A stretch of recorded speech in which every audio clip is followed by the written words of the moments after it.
that's okay. It's part of it.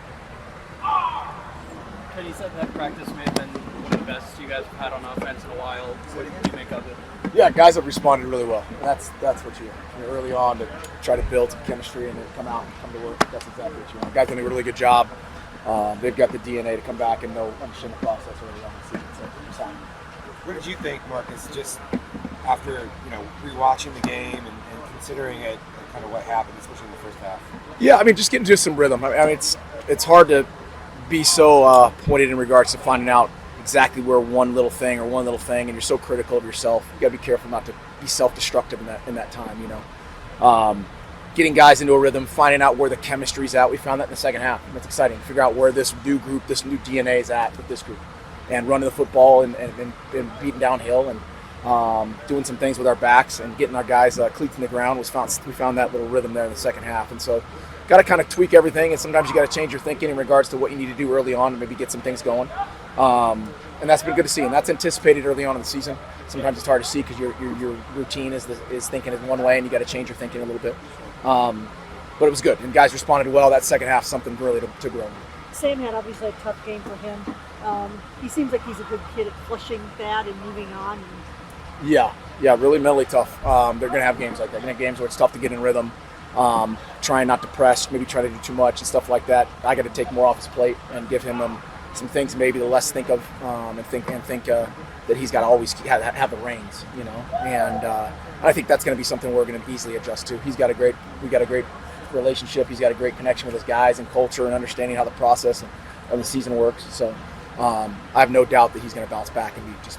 How much does what you've seen over the first two games change game plans at all moving forward, just with your offense generally? Yeah, I mean, always, because it's a new group. It's like, okay, where are we at? Where's the chemistry with this group at? Where do we lie? What do we really do well? What does this guy do well? What do these two guys in connection do well?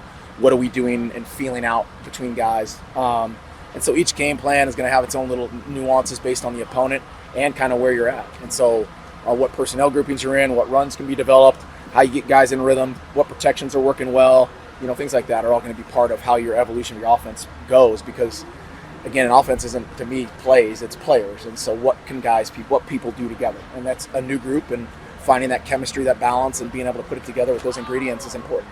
What's your assessment? The way you ran the ball in the second half, is that kind of what you envisioned your running game to be like heading into this season? Yeah, I think that identity is part of what we've tried to establish here since I've been here, is running the football effectively.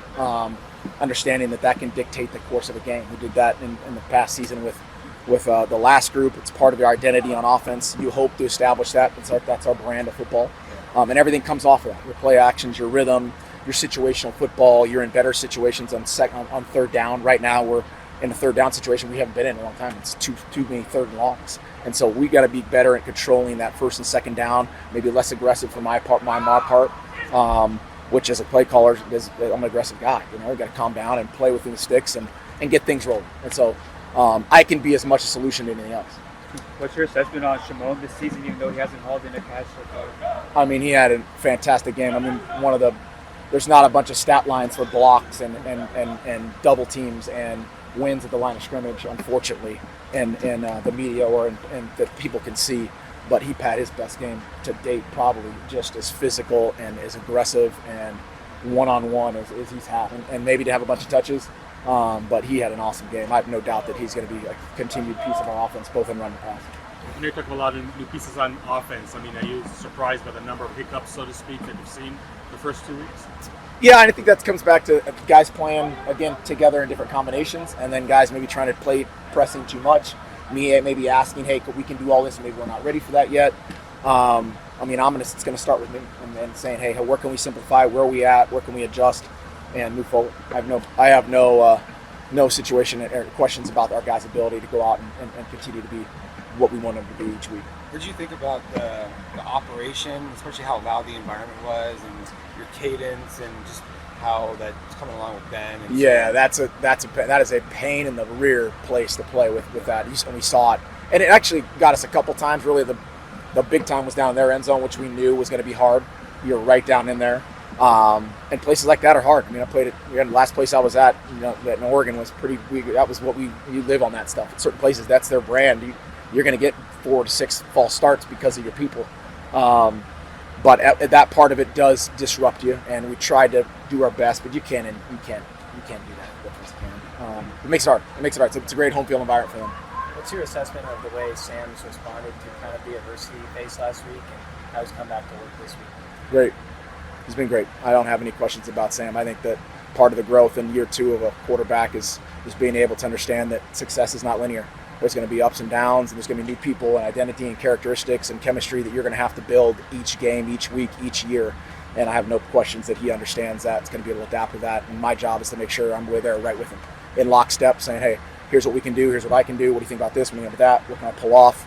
I got Sam's the best, so I got no problems with how he's going to adjust. His expectations of himself are so high. Sometimes is that in and of itself like be counterproductive to taking things that are more easier opportunity-wise? Yeah, it can be. I mean, that psychology is going to be. That's probably a much longer conversation. You know, I wouldn't trade it for anything. I wouldn't trade it for a guy who lacks confidence. The other ways are to adjust. You know, but there's a lot of conversation going on between now and every week that we can see. Hey, how can we do this a little bit better? What do we need to do to get in this rhythm and this mindset to balance out things that make it more efficient? How you feeling going into Saturday? I'm excited. I mean, I was excited to build on the second half of last week. We played really good football there at the end. So the last, 2 quarters played really, really good football. So build on that, play home, really close to a sellout. Hopefully that turns into a sellout so we have a great crowd and keep the home streak rocking. What did you think about practice today? Really, really good day. Probably our best offensive practice in a while. Like that was a phenomenally sharp day. What made it so phenomenal? We just operated smoothly. Right, there weren't many EMAs. We were playing catch. It's just really smooth. Like some days you just go out there and it looks smooth. It looked smooth. It looked like it should look. It looked like it should look. How often does that translate to the game? Like, is it much more often? Much more often than you would think. Now, other times that you practice really good and you play bad, of course, right? Yeah. But usually, if you don't practice good, very rarely do you play well. For us to go out there and have a really smooth day, positive. Kenny, the way you ran the ball in the second half, is that what you've envisioned all along your ground game to be this year? And that's awesome if we can do that. And football becomes really simple when you can run the ball 15 of 16 or whatever, how many plays in a row we had. To be honest, that's not realistic. You're not going to just run the ball every single snap all year and say we're going to go drive 95 yards, right? So you can't just say because that one drive, that's what we are. But you can say the ability to do that and knowing that we can run the football, that has to be an identity of our team. That's why I went on a drive like that. So yes, that has to be an identity, but we have to be able to complement that identity, right, with other things in order to, be efficient offensively. But also, you're not surprised to see the running game do as well as it did the first 2 weeks. No, You saw it in full. Yeah. Yeah, I was not shocked about that at all. What's your hope for the response by this team this week? And I guess the statement that you hope they make on Saturday? Well, 1, I hope we win. 2, I hope we play really good football. Like I always say, I want to win because we need positive emotion. The vibe. It would be great to win a football game, right? Another football game, right? 2, I want to see us play really good football. That's even more important to me than the winning because our guys know what really good football looks like. So even if our team wins a football game and we don't feel like we play well, there's not a good feeling. That's we're past that as a program. We're getting to the point where it's about playing good football and winning. Winning is great, that's the goal. But if you don't play good, clean football and get it done, there's still going to be a pit in your stomach where you don't feel good about it. And I want to go play really, really, really, really clean football, really good football. And if we do that, the result will take care of itself, and we're going to feel great on Saturday and get great momentum. So I want us to play good, clean football. You talked about how the loss before conference play starts was one of the best things that could happen to your team. I guess what things are left on the table to figure out before Big 12 play begins? We got to play a complete game, obviously. So, playing a complete game, starting fast. We haven't started. We started fast in week 1. And then, last week we didn't start fast, but we didn't start super fast as a football team in either game, right? It was kind of sluggish. We called a fake punt, which got us in a rhythm in week 1. So I want to see us start fast in a football game. And then we need to create more takeaways. I want to see the rhythm of getting in, taking away the ball and attacking the ball increase on defense. And then I want to see early drives on offense. Whether those convert to points, right, that doesn't matter. Drives equate to plays. Plays equate to rhythm. Rhythm equates to good offense. 3 and outs, they kill drives, they kill rhythm, which then they kill offense. So it sounds common sense, right? But it's deeper than just the drive. When you only have 3 plays in a drive, you can't get all of your plays called. You can't get your tight ends involved.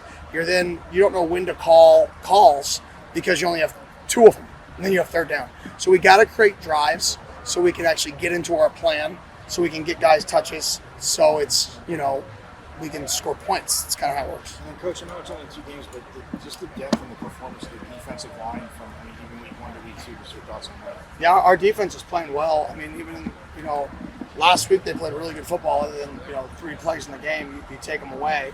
I'll just say 2 plays in the game. 1 play, they beat a guy in man. Like, that's going to happen in football. I don't care how good you are. Javen is a phenomenal corner.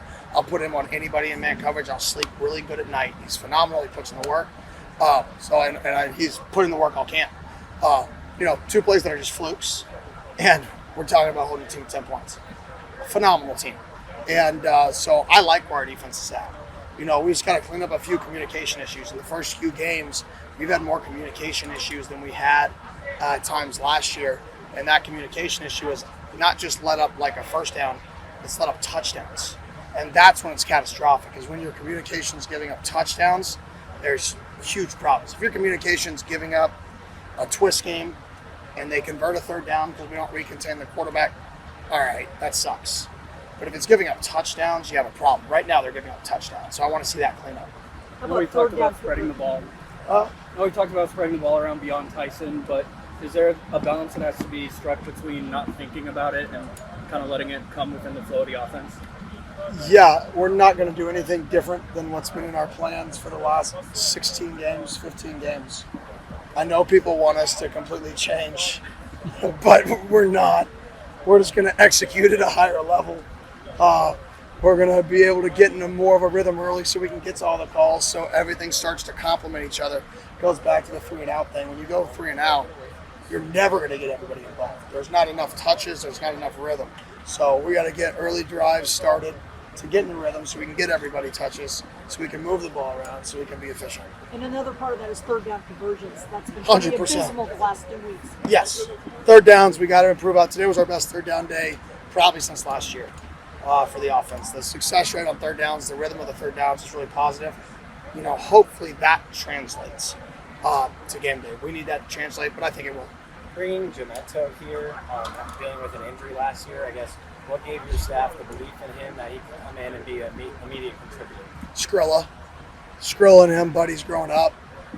He went in the portal. We watched his tape from before, and he's talented. And then we asked Skrilla, can he play here? Skrilla said yes. And then all of a sudden he comes here and wins the starting job. So as simple as that. Can he play here? I lean a lot on our current players when it comes to portal kids in terms of who they know, because I'm going to get to meet a kid once, maybe twice, and decide if he's going to join our program. I want to know what our players think about him. So I think Skrilla was the biggest piece. We talked about the defensive communication issues. Is that something that did surprise you? Yeah. I mean, on the road, game 1, you're going to have that. It just sucks when you have it on a touchdown. There's so many, no team plays perfect. You just hope your communication issues are, we had a communication bust and they called tight zone. Cool. We wouldn't be talking about it, right? And it would have been a gain of 4, and we wouldn't have talked about that. We could have left the seam pop. But they happened to call 4 verts into our communication issue. That sucks, right? So sometimes these things happen, and that's the thing that makes football great, is sometimes you never even know they happen. And then sometimes they 7 points. So unfortunately for us, we've been on the bad version of the few times we have this year, and they've been turned into catastrophics instead of nobody knows teachable moments. So part of it. Perfect. Thank you. Appreciate it.